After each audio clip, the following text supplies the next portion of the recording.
Hello everyone, this is Defense Politics Asia, and this is the situation report or the summary or the SITREP for the day of 797 for the 30th of April. The frontline changes report has been published, so you can go and check it out for the frontline changes if you are lazy to watch 20-30 minutes of detailed reports for Giga Chats. No, only Giga Chats are interested.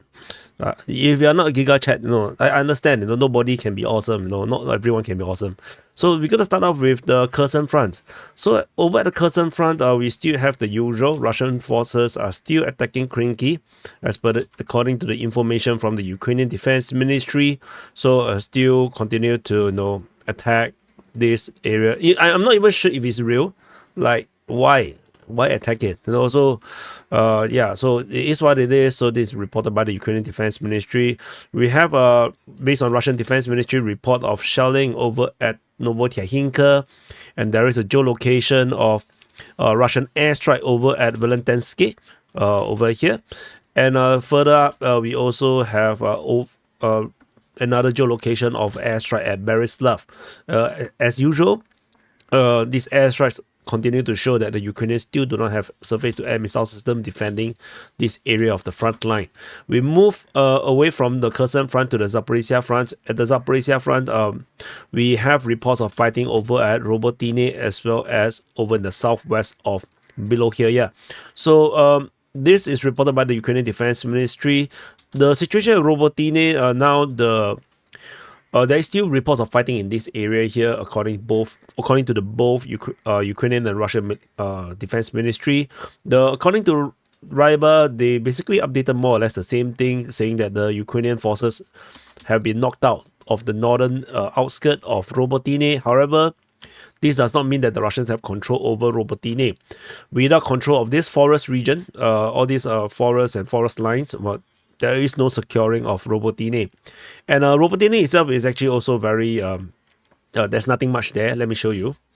So it's basically very flat. I don't want to blow it up because later, YouTube will get very naughty, so I don't want to get there. So that's all for this Robotine region, and I think that's all for the Zaporizhzhia Front. So we move into the Donetsk Front. So over at the Donetsk Front, we still continue to have a lot of actions across the entire front line. We're fighting reported at Staromayoske, Uruzaine, towards Vodian, at Paraskovievka, Georgievka, and the Battle of Krasnohorivka continues. So over at the Velika Novosibirsk sector, Ukrainian forces have counterattacked over at Uruzaine, with Russian forces are reportedly attacking. Russians are attacking Staromayoske as well. But of course, these attacks, it could be just fire attack, very positional. However, Ukrainian forces did capture at least one of the houses over this area here as they counterattack. Russian forces probably find it impossible to hold positions around here, which is probably why they have bounced from this area here. But further up north, you're gonna see geolocation of airstrikes by the Russians, the Fabings at Makarivka and over in the north of Uruzaine. So they fab all over this place, so very disgusting. We move over to this Voleda region. There is a correction or basically on the Ukrainian mapping. Basically, the Ukrainians have retaken this tree line. It could be a case where they have never removed it, but there was previous Russian geolocation over there. So like Russian forces geolocated over there. I've invalidated their claims, but they continue to hold this claim until today. So I'm going to put it back.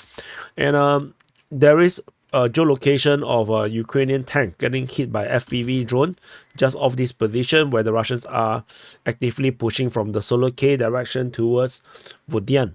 So we'll continue to monitor.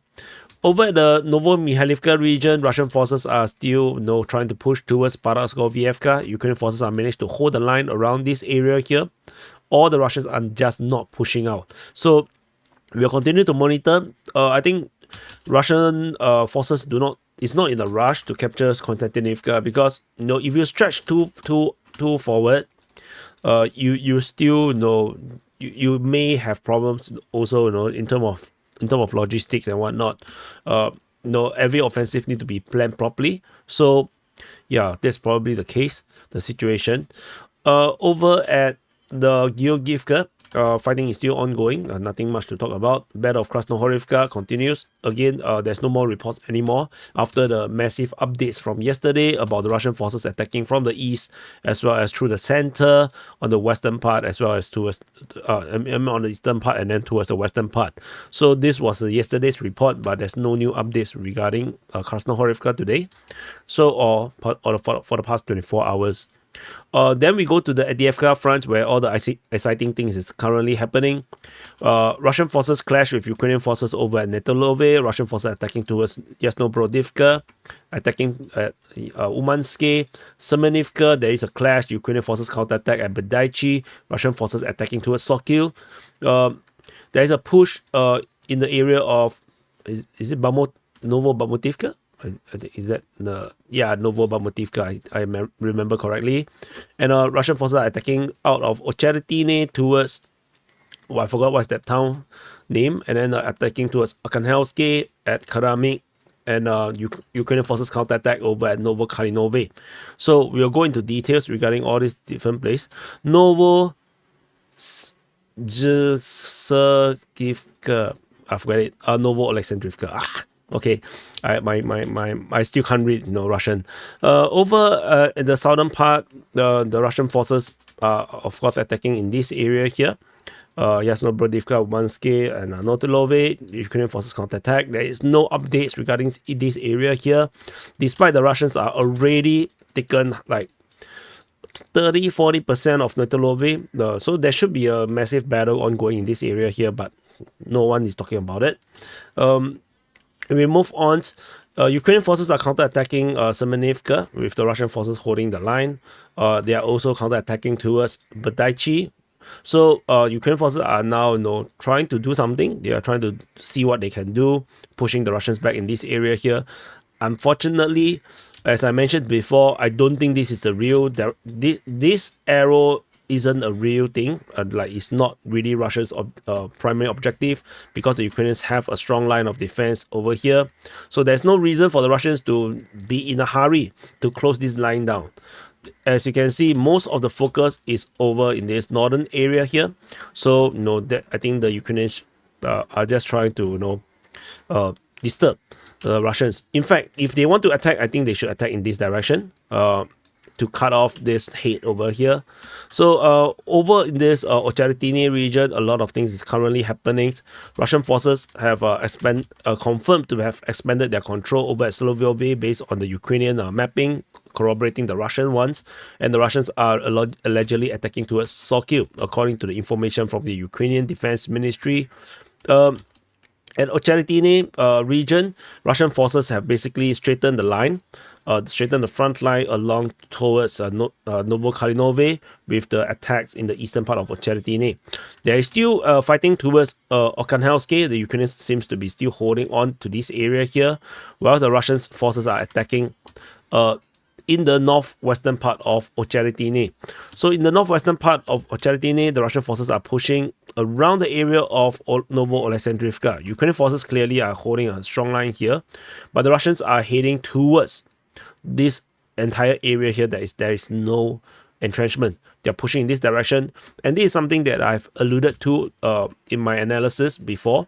You can see that based on whatever that is mapped, if this is still accurate and updated, there is a whole area here. This entire area here there's no entrenchment. The Russian forces can just penetrate all the way through, and basically use this advantage, this open space, and conduct flanking operations. They can actually let me use another color. They can hit towards the rear positions of Kalynove, Stara Mikhailivka, Zoria, and basically collapse this entire front line just by attacking from the rear, should the Ukrainians able to successfully hold the line around here. Similar situation for the Russians to push in the western direction and conduct the same kind of operation, heading towards the rear positions, and whatever it is, this fountain is going to cause a lot of problems. But of course, we cannot be sure if this mapping by the different other OSINT open source intelligence colleagues, has managed to find all the entrenchment around here, or maybe the Ukrainians may have built new ones. So anyway, it's still a massive good job by these OSINT colleagues in working for other people like our or some other guys. I don't remember the names. So yeah, so we will continue to monitor this situation. And over at Novo-Kalinove and Karamik, the Ukrainian mapping has confirmed that the Russian forces have taken the entire of Karamik in this massive advance, which means that the Ukrainians indeed have bounced entirely out of this region here. The unsustainable salience, the gray zone in the middle of Kalinove, indeed has been there's no Ukrainian troops inside. The Russian forces basically also take positions in Novo-Kalinove quickly, and the battle is currently ongoing for this heavy entrenchment on the western part of Novo-Kalinove. Ukrainian forces are counter-attacking at Novo-Kalinove. Most probably is in this area here, where the stronghold is. So the Ukrainians are pinning all their hopes now on ARKHANHELSKE as the main line of defense right now to hold the Russians in this area here. However, the Russians can just go around it. It's important to note that the Russians can always go around it, given the situation here. So if you look at the ARKHANHELSKE situation, you can see that this entire area is just one massive fortress. So this is just one massive fortress linking ARKHANHELSKE all the way to Kalinove with another and a few castles. It's like castles in this area here. So massive lines around here. So Russian forces can penetrate through this gap over here and hit the rear of this entrenchments. Because this entrenchment might, from the design of it, looks like they are facing this direction. They are facing outwards, because this entire is like a citadel, and or a heavy, it's a citadel. So it looks like they are facing outwards. So the Russians hitting them from the inside might be very successful. So instead of going from the outside, so we shall see how the Russians progress in this area here. Of course, they're going to bring the battle into ARKHANHELSKE. So yeah, and then there's a water body around here.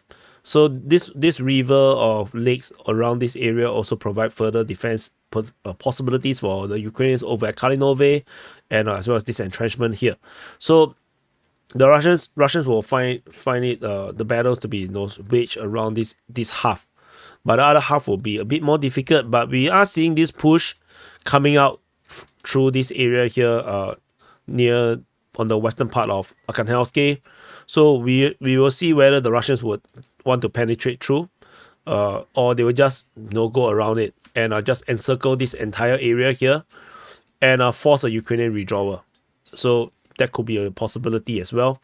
So let's monitor. I think things are getting really exciting. Things are moving very quickly on a daily basis. Is way more interesting to watch now, the front line. So let's continue to watch. And for those that are still watching at this moment at the 13 minutes point, thank you for watching. Press the like button. Subscribe if you are new. You are not subscribed to this channel, because the more subscribers, the more YouTube will be willing to help to push the content. So more people will be able to look at this analysis. So we move on away from this area here into the New York Front. At the New York Front, Ukrainian forces attack in the area of Pridane and New York, but yeah, this area is just going to be very quiet. We move on from this area here over to the Bakhmut Front. So over at the Bakhmut Front region, the Russian forces attack at Avdiivka, at the Klishchiivka region. They are also attacking down the highway through Ivaniske and towards Chasivia in the forest, as well as attack in Novi. So the southern part, there's nothing really to talk about. This is the usual boring stuff. There's no developments at all. Over at this Ivaniske region, this is getting serious. The Russian forces has indeed, as I mentioned before, getting very strong here. It looks very obscene. It's like it's super obscene around here. They are pointing a finger. This is a finger. So and they have penetrated into this water body here. There's a canal actually around here, and according to some mappings, the Russians have actually crossed over to the other side of the canal. But no, I cannot verify this because my primary sources do not say that, so I'm not going to say that. So very horny. So the Russians are also attacking Novi in this area here with geolocation of Russian airstrike at these buildings in this situation here. The Russians are probably just trying to pin the Ukrainians at Novi while they are trying to advance through the forest at this moment. And this is also something accessed to be the case by the Ukrainian side. However, there's not much they can do about it. And the reality is that if you look at the mapping as well, the Ukrainian defenses are very heavy along this area here, except there seems to be a gap around here. I'm not sure if this is accurate, but the Russians may also penetrate through in that direction. But of course, we shall wait and see. We shall wait and see if this plays out. If the Russians penetrate through the forest, then it will be massive chaos because the Russians can hit the residential area in all directions, and the Ukrainians will not be able to tell where the Russians are going to attack next. And the front line that the Ukrainians will have to put up will become way too long. It will become more straining for the Ukrainians. So we will definitely continue to monitor this current developing situation. But this is still this is very far for the in terms of logistics. It's like 2 kilometers deep into the through all these forests. So the logistic will be stretched. I don't expect the Russians to make a push in this direction. I just don't expect it because it's just too vulnerable. So I believe the Russians would want to capture the rest of the forest if they really want to make a real push towards Chasiv. So that's what I think. And that's all for this Bakhmut Front. There is fighting report. There's a bit more. There's fighting reported at Zalynyanske in this area, but we do not know the details. So that's all for this area. Over at the Siversk Front, Russian forces continue their Siversk offensive. Fighting reported at Bilohorivka, Verkhnokanyamske, over at Sperne, and Rozdolivka. There is geolocation of Ukrainian forces getting burned by the thermobaric rockets over in the south of Sperne. The location is basically still within the Ukrainian territory that is on our mapping. So this does not change our mapping at all. So that's all for the Siversk Front. Over at the Kreminna Front, a lot of things happening. I'm gonna treat let me see. Okay, we just do this separately in regions because it's just too much things.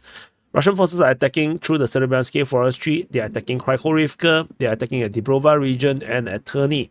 Ukrainian forces actually counterattack and managed to capture part of Yampolivka. In fact, I should put this in as a Ukrainian attack in this area here.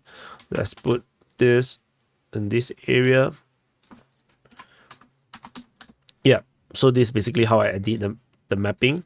Everything is manual. So this is the current situation over at Kreminna. The Ukrainian counterattack managed to capture something. Looks interesting, but not sure. I hope this is not a trap for the Ukrainians. That's all for the Kreminna Front. Further up north, there is in the southern. So we're gonna split this into north and south flank of Svatove Front because it's a lot of things. So in the southern flank, the Russian forces are attacking towards Kharkivka, as well as attacking at Makievka and Nevsky. So this is the current situation in the south. In the northern flank of the Svatove Front, or central north central flank, Russian forces are attacking at this area of Novoyehorivka. They're attacking at Rakhoroka, and there's also fighting being reported at Kopanki. The fact that this is reported in this way, the information this from the Russian Defense Ministry, this is Ukrainian. So maybe the Russians have taken Nadia. There's a possibility. There's a possibility that Russia have taken Nadia and they're pushing towards Kopanki, and they're pushing out at Rakhoroka and in the area of Novoyehorivka. This could be a possibility based on the location of the reports of the fighting, because the Ukrainians could have said fighting at Nadia, but they didn't. They said Kopanki. So it could be a case where the Russians have taken Kopanki. We'll definitely wait for more confirmation about this situation. And further up to this area here over at the Kupyansk Front. Sorry, I think we missed Stemakivka. Yeah, and Stemakivka. So over at the Kupyansk Front, there is fighting reported at Sinkivka, over at Kromalny, as well as Berestove. So the Kreminna and Berestove is yet another direction where the Russians are making this push. Previously, the Russians, after taking Kreminna, was rumored to be heading for Pischani, and as well as the capture of Avdiivka. They are supposedly going to do this pincer, but it never developed. It never happened.